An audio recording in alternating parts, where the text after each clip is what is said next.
Large organizations are incapable of real entrepreneurship. And when you look at the data, that definitely seems to be the case in industry after industry, from music to publishing to healthcare to automobiles to financial services. You see that the old guard has been outmaneuvered by the vanguard. Indeed, look at any list of the world's most innovative companies, and it's heavily populated with organizations that are less than a generation old and were born digital. A unicorn, as you know, is a privately funded company, venture-funded company, with an implied market value of over $1 billion. So if you think about the unicorns, at the moment there are 200 and some unicorns around the world, I think about 240, and collectively they're worth more than $700 billion. Now that sounds like a big number, but to put it in context, all of the US unicorns, of which Uber would have the largest valuation, together they're worth about $400 billion, and that is less than 2% of the value of the S&P 500, which are the largest 500 companies in the US by market cap. The fact is, in recent years, big companies, when confronted by the winds of creative destruction, have been more likely to buy up other large companies than to raise their sales and try to take advantage of these new trends and new technologies.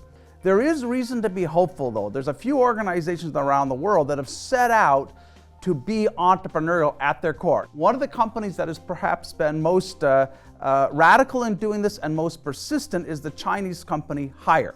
They are the world's largest appliance company, and just to give you a very few highlights, they have divided an organization of 30,000 people into more than 4,000 micro enterprises. Every one of those units is focused on targets that they would need to grow 4 to 10 times the rate of the market growth to meet those targets. So an incredible level of ambition that forces continued reinvention. Their CEO, Zhang Ruimin, said, "I want to build a company where everyone is their own CEO." There are ways of building an entrepreneurial spirit deep in an organization, but it's going to take hard work. We're going to have to change most of the principles we've used for the last 100 years to run our large bureaucratic top-down organizations.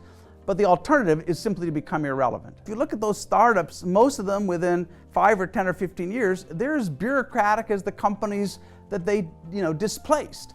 As companies reach a certain threshold, around probably $1 billion of revenue and a few thousand employees, bureaucracy takes hold and is pretty much thereafter impossible to root out. Policymakers, CEOs, academics, we have to stop kind of worshiping the startups because they are in a sense, such a small and almost insignificant part of every economy.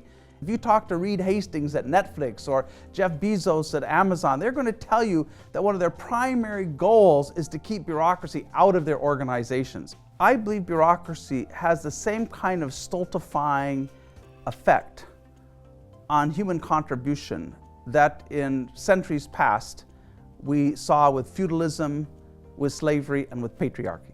And we have to understand the cost of bureaucracy. We've built something called the Bureaucratic Mass Index. When you look again at how these social systems change, they didn't change because of a utilitarian argument that said this is not very profitable or doesn't make economic sense.